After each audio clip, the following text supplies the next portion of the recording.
Hey guys, it's Joe from Joe Reviews here to review episode 7 and Rogue One, and man, it's about time. Tomorrow, it's here. The Last Jedi, episode 8. So I'm super excited to talk about episode 7 and Rogue One for you guys. So here we go. Episode 7. The hype was real. Everybody was super excited.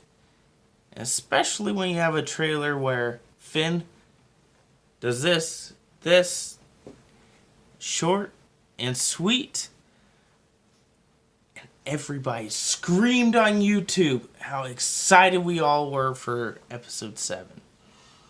And even I was really excited for episode 7, but I was so skeptical. I was one of those that was super excited for J.J. Abrams to take on board, but I was really scared at the same time. We had 3 bad Star Wars movies up to this point, and so the hype was really, for me, excited, but kind of scared. How did this movie turn out? Well, the beginning of the movie has a crawl. Easy to read and super exciting. It gets you into the action like episode 4 did. Like episode 5 did. Like episode 6 did. And then the ships fly over just like any other Star Wars movie. Awesome beginning. Fantastic. And then that first 5 to 10 minutes happen where the movie just speeds up. And it's kind of jarring. It's kind of in your face. Like, we're going to make this movie fast for you. Make it so you're into the action. It was really freaking jarring. And then you meet Rey, and this is when the movie slows down and turns into a Star Wars movie. And this is the first time that you hear John Williams' music rise up with Rey's theme. I mean, you hear this music and you're super excited for the rest of the music, and it just doesn't seem as good as normal. Because John Williams was sick at this time, and you can definitely feel the music was a little rushed.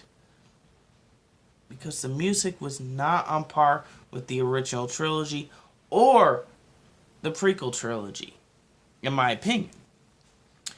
But how were the characters? Rey, Finn? Especially when you finally meet Finn on Jakku, they find the Millennium Falcon. Their chemistry was like Luke, Han, and Leia's, all built into that. It was great. And then you had them meet up with Han Solo.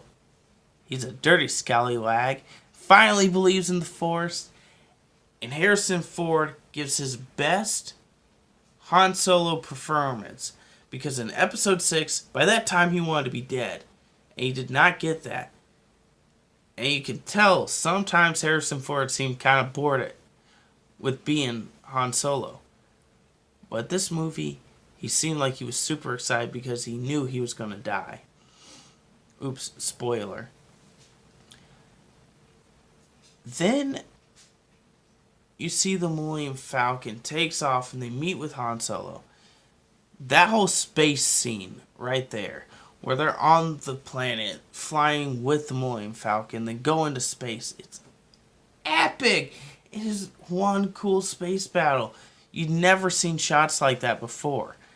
It was something that George Lucas would never have done with a camera, and it was fantastic. Now, you go to another planet. You meet this old mysterious lady. How did she get Luke's hand? How did she get Luke's lightsaber? Like, that still, to this day, does not make sense. And they really needed some more time with Maz. Like, they needed more time, because this whole scene at the bar seems like the bar scene from episode 4, but it really seemed out of place because Luke lost a hand and his lightsaber, and it flew down a shaft. It should still be in Cloud City. Like, how did that happen? And then we get to the part where we have our first battle, and you see Kylo Ren versus Rey for the first time. You finally see the stormtroopers the new stormtroopers fight in full battle mode. Pretty epic. And then it gets to the end fight. This is where Rey and Finn fight, or Rey and Kylo Ren fight. This is where Finn and Han Solo try to take out the shields. This is where Poe Dameron comes back in a mighty fly and tries to destroy the base. This whole scene is epic and awesome. Like, lightsabers going, the space battle's cool, you have the ground warfare, and then you see the conflict when you have a lightsaber duel. And it felt like an old lightsaber duel from 5 and 6. It just works. It's fantastic. And this movie ends with them finding Luke. And Luke says no words.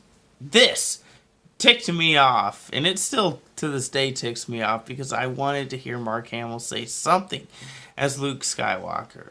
But you do understand why he doesn't say anything at the end of this movie. But I still wish there was that 1 second blimp of Luke saying something. And this movie ended, and everybody in the theater raised up and clapped. It was fantastic. And I had seen this movie 6 times in the theater, and each time I heard clapping. It was epic. It was awesome. It was worth every time going to the theater. But it's not really my favorite Star Wars movie. It is actually down there with Episode 6.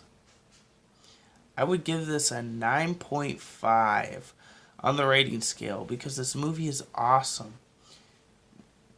But it does have some silly moments, just like Return of the Jedi did.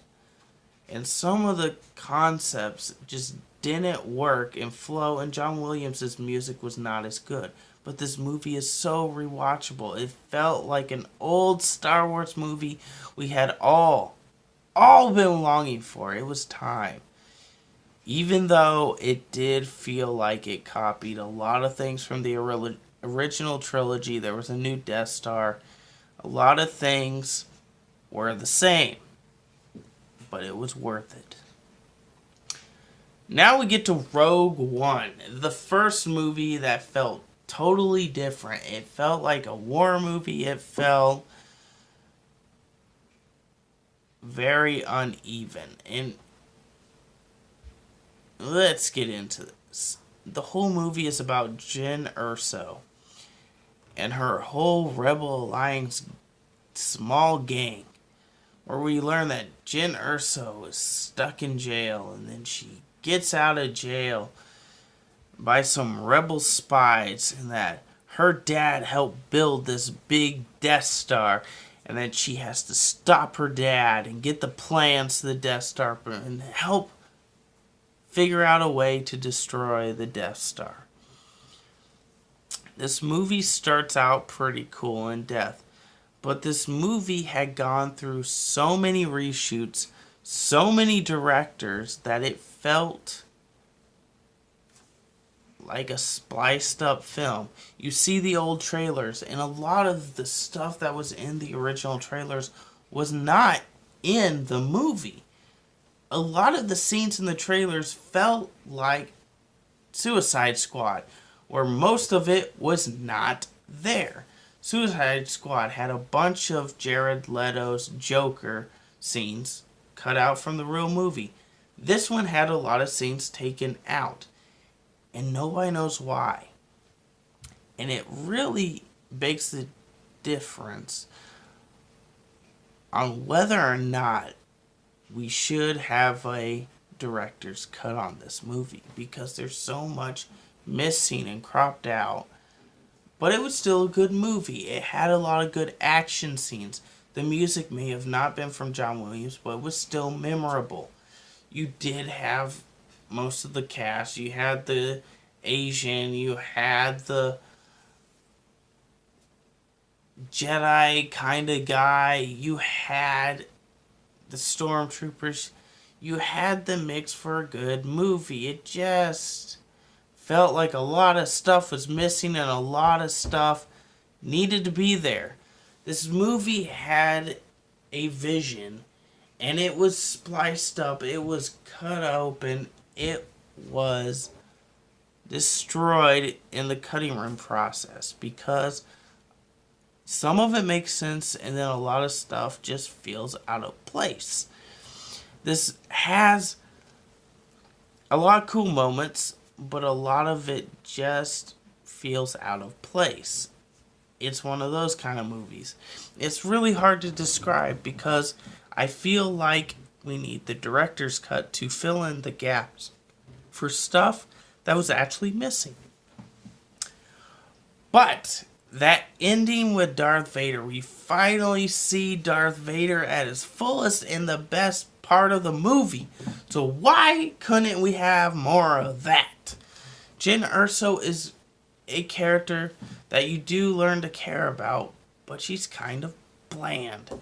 You have her partner that they have a very big conflict and then all of a sudden it's better. You have the weird Asian Jedi guy who, what? If he's a protector of the Force, where's his lightsaber? A lot of things didn't make sense. Or why was he one of the last ones? Why does he have the Force sensories but no lightsaber? Like, come on, he could have had a showdown with Darth Vader and it would have been epic. A lot of this movie missed the mark, but it was still a good Star Wars movie. I would rank it 1% higher than Episode 3. I'm going to give it a 7 out of 10. It's not really recommended to go out and see it. If you're going to do a Star Wars run before you see Episode 8, watch 1 through 7. Forget about Rogue One. You really don't need to see it. Everything's really explained well in Episode 4 to really give you a good sense of what actually happened. So guys, Episode 7, awesome. Rogue One was an okay movie. If you guys want to go see it, it's actually not that bad. It is better than the prequel trilogy. I will give it that. It is better than the prequel trilogy. So guys, I will see you tomorrow after I see The Last Jedi. Please like and subscribe. Peace.